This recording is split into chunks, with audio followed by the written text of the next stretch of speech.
Hello space fans, once more Lorenzo here with KSP Contracting, and today we actually have episode 13. Yesterday I just said so, that was episode 12, my bad. Anyway, we are off to the same start as many different episodes by fast forwarding until our next launch window, which is at day 360. And if a Kerbal year, I don't know, screw Kerbal years, 360 or whatever the increment becomes. Let's see if before that any asteroids pose a problem or something interesting. This one is getting rather close in 18 days, but we're going to let that pass by because we have our very own asteroid in orbit now.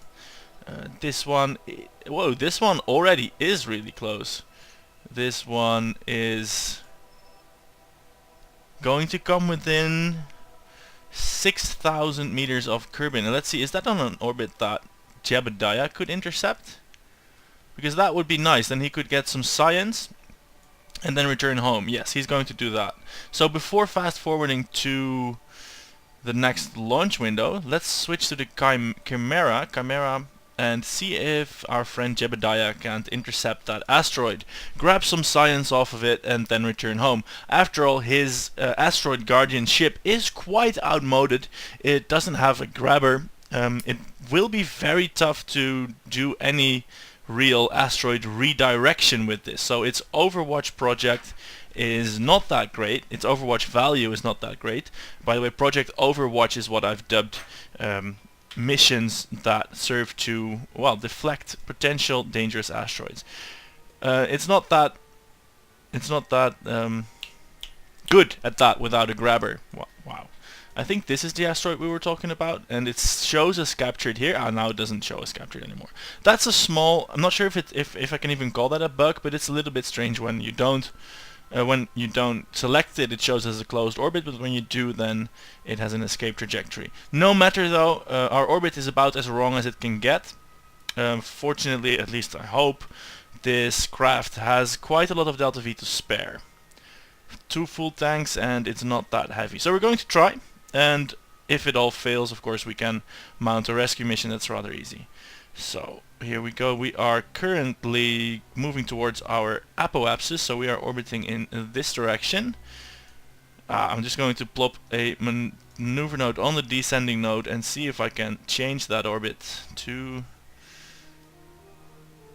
match. We're basically going to do the exact same thing as I did in the previous episode, where we match planes with the asteroid and then basically try and meet with it. Hey, that looks sort of alright. Although I don't want the orbit to be so large. So here, these large, I always have trouble with these large plane changes in maneuver nodes, where the markers are not what they appear to be anymore. That's a bit hard. Yeah, so I'm just going to do that again. And I'm not going to subject you to the horrors of maneuver noding. I'll cut that out. Right. 1.6 degrees is the best I can do. I don't know why, but that will suffice for our purposes. That translates to a burn of, wow, 2.5 kilometers per second.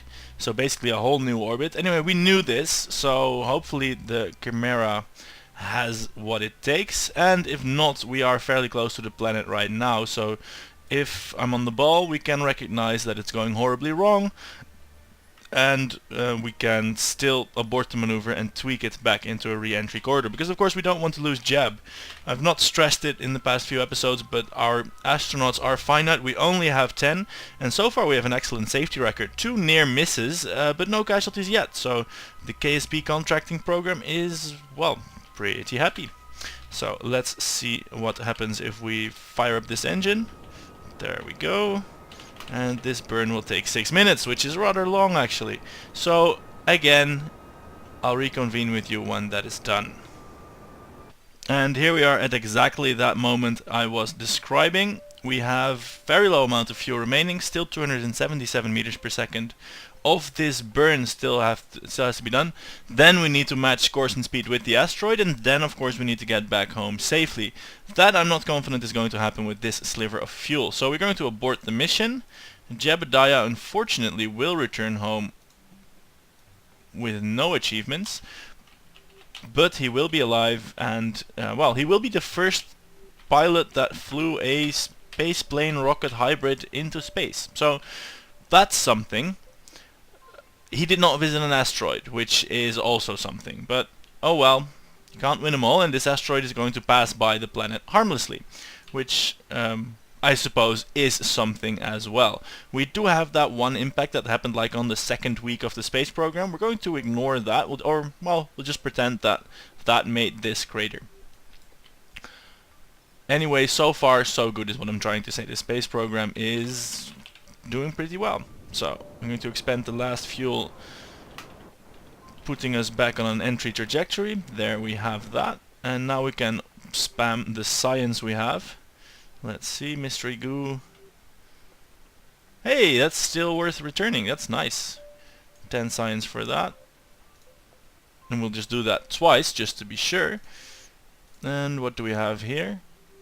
In materials bay, that's still worth returning. I think we still don't have an upper atmosphere materials bay because that never made sense to do. So I'm going to save that for the upper atmosphere. And with that said, I'm going to, well, rejigger the stages so that the parachutes don't immediately deploy, and ditch this last stage by I'm going to make sure I am pointed retrograde. I don't want these separatrons to accidentally push me back into orbit. That would be painful. So there we go. Whoopsie. I don't think they're doing anything of anything. Jebediah is happy. Let's see, what does this look like? Yeah, that might be harrowing. Fortunately, we have a key that fixes that. Magic key in 3, 2, 1. Ooh, it's not even that magic. There we go. Anyway, enough playing around. Want to go outside again. There we go. Accelerating time until atmospheric interface, where we shall attempt to grab another reading from the science canister. I think they should all survive. Even though I know that everything will be fine without deadly re-entry, I'm still nervous about the actual re-entry. So that means, I suppose, that that plugin has done its job tremendously well. So let's see. Observe materials bay. Yes, 17 science that we didn't have before.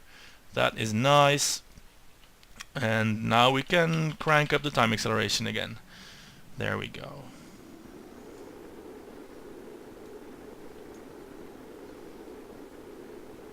Tumbling through the atmosphere at tremendous G levels. It's still amazing, those re-entries over Kerbin with the stock atmosphere that's really thick at the bottom, and aerodynamics, well, they do make it tumble. I should have seen that from the internal view. That would have been nice, I reckon, but too late. And let's see about deploying the parachutes. Ooh, still supersonic, but not for much longer. And anyway, this descent will be uninteresting. I will cut to the Space Center, where we will find whether we got any interesting science and what is the next project going to be. There we have it, 60 science. Not great, but well, we have Jebediah back on the ground, and that's worth something, definitely. So, on with the mission at hand, which is tracking a new asteroid and doing time warping. So, let's first track our new asteroid. It's going to be this one.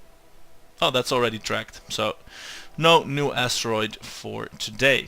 I think that's a good method, just zooming out and clicking something. Alright, time warping, of course, to day 360. Asteroids passing by. We have no capacity to intercept or study, but it's fine because they are missing us. Okay, there we go. Day 362. A rocket has been waiting on the launch pad for 2 days because of weather concerns or some such nonsense. Let's find out what it is. Actually, the last episode we had Archplay's rocket that failed to lift off, and while that was uploading, he discovered the same thing himself, and actually commented, you might have seen it, that oh no, the rocket only worked as a fluke. Here is the updated version. Because we want to launch the amazing plan, the bold plan, Duna mission, multi-part super vehicle in a reasonable time frame, we're going to go ahead and launch that again. for all you other submitters, do keep submitting nice and amazing craft. If there is a nice jet plane or crazy rocket or some one-off mission to somewhere else, I will definitely give that a go as well. But for now, it's the joint effort of Nathan Rule and Art that gets slight precedence, because I just like the idea of a big ship to Duna. Oh, the Duna drive craft fixed version contains locked or invalid parts. Damn it. In that case, let's give the crew storage unit a go. Let's hope that works. And then the fixed version will have to be fixed again by removal of what I'm guessing are mod parts. And I suppose I could load up the mods and delete them myself, but I'm not going to do that. The contractors, they shipped us a box to which we don't have the key, and we're just going to ship it back. This looks simple enough. A laboratory completely plastered with solar panels. Yeah, that's going to help on the part count, but to be fair, when this was designed it didn't have the deployable solar panels yet, and my new computer is in the mail, so I'm not going to worry about part count anymore, not to this extent. Let's hope that's justified. And, well, boosters, a core, and the actual ship. We have RCS fuel, we have RCS Venturis. This should work fine, I think. Yeah, let's give that a shot.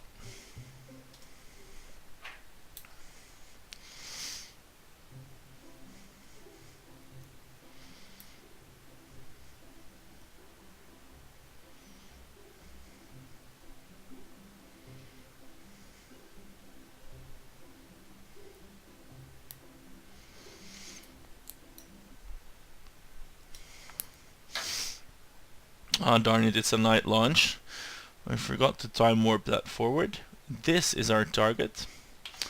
And just the same as the last launch, unless something crazy happens, I'm going to give you an abbreviated version. This time mostly because it is a night launch, which is just a pain to watch. So here we have the launch. And moving on to a 10-kilometer pitch over maneuver, shortly followed by booster separation. There we have that. And now all we have to do is wait for final orbit insertion into the sunrise. Next up, of course, is the rendezvous maneuver with the ship already in orbit.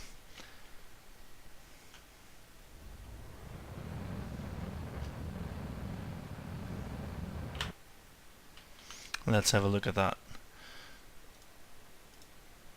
That's a 10-kilometer intercept. Let's see if we can tweak that with some RCS. Should be possible. Yes, how much RCS is this costing us? Oh, we have loads of the stuff, so we can do that, no problem.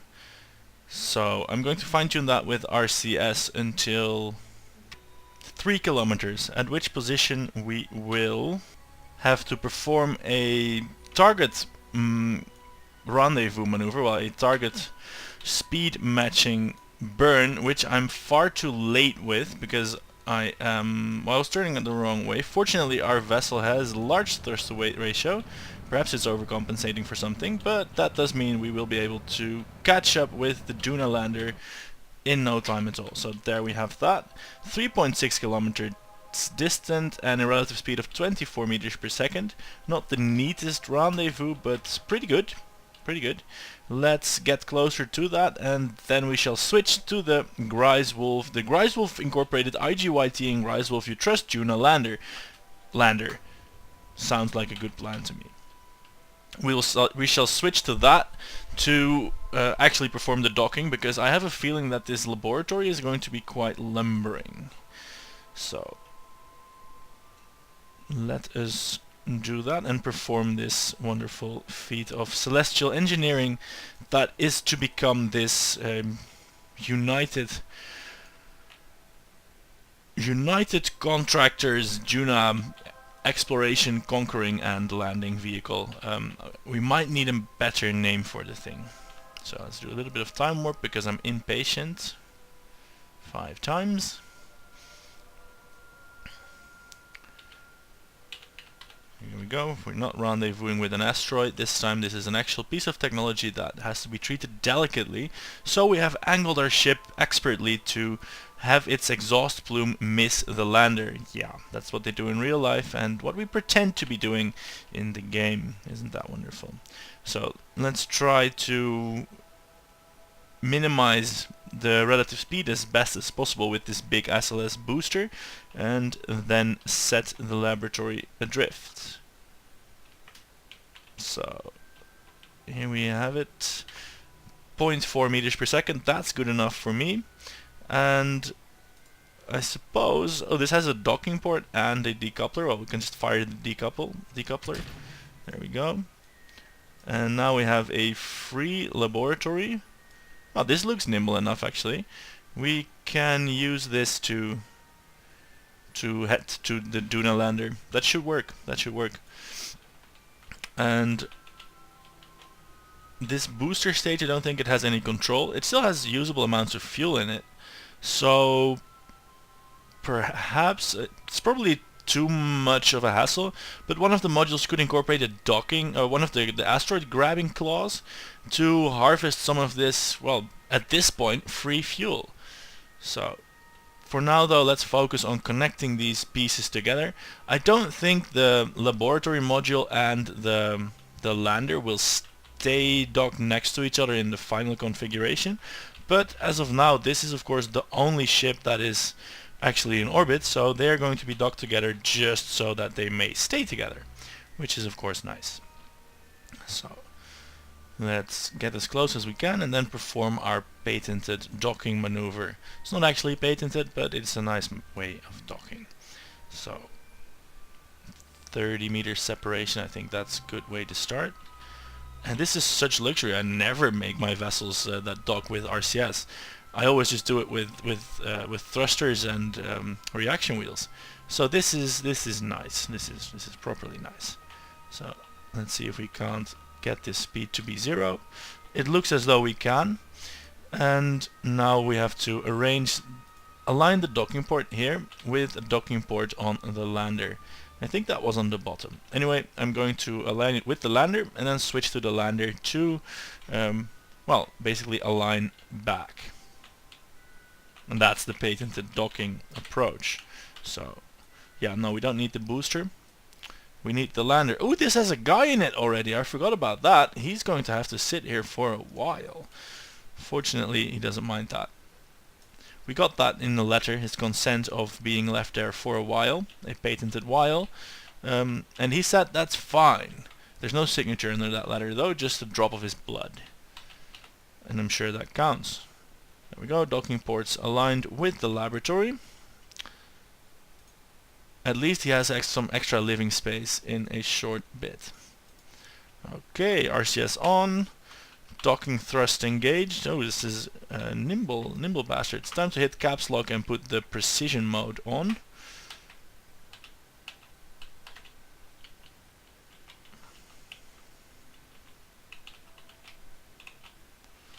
There we go.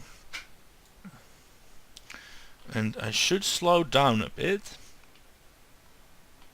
Ooh. These thrusters are powerful for this laboratory. It's rather light.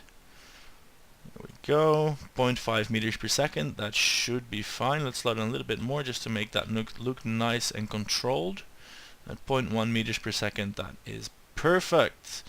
Wow, strong magnets on the docking ports, and the first act of orbital construction has just been accomplished. Well done, Murkas Kerman, you have a laboratory, and we're going to put the guy in there so he has some larger living accommodation. I think that's the nice thing to do. So, whoa, don't slam into the ship, you fool. Fortunately, it is sturdy enough for that. And look at all those nice solar panels. Don't bang into them, that would be... And there's something is up with the controls. Or maybe they boosted the jetpack efficiency, or I'm just an idiot, because today RCS is wreaking havoc. Okay, inside... We don't have to worry about him no more. He is happily bouncing around in this hollow tube that we call a science lab. Anyway, that's it for today. Let's move back to the Space Center. The next episode will happen on Friday, most likely. And if I got my new computer working, it could be a KSP to Mars episode with a really big launcher with hopefully acceptable frame rates, or I could continue doing this rather more cute series where I launch your contraptions into space. Also depends on the submissions, of course. If you send me some nice stuff, I'll make a nice episode out of it, and maybe we'll have some adventures. So, today, I'm Lorenzo. Thanks for watching. I hope you liked.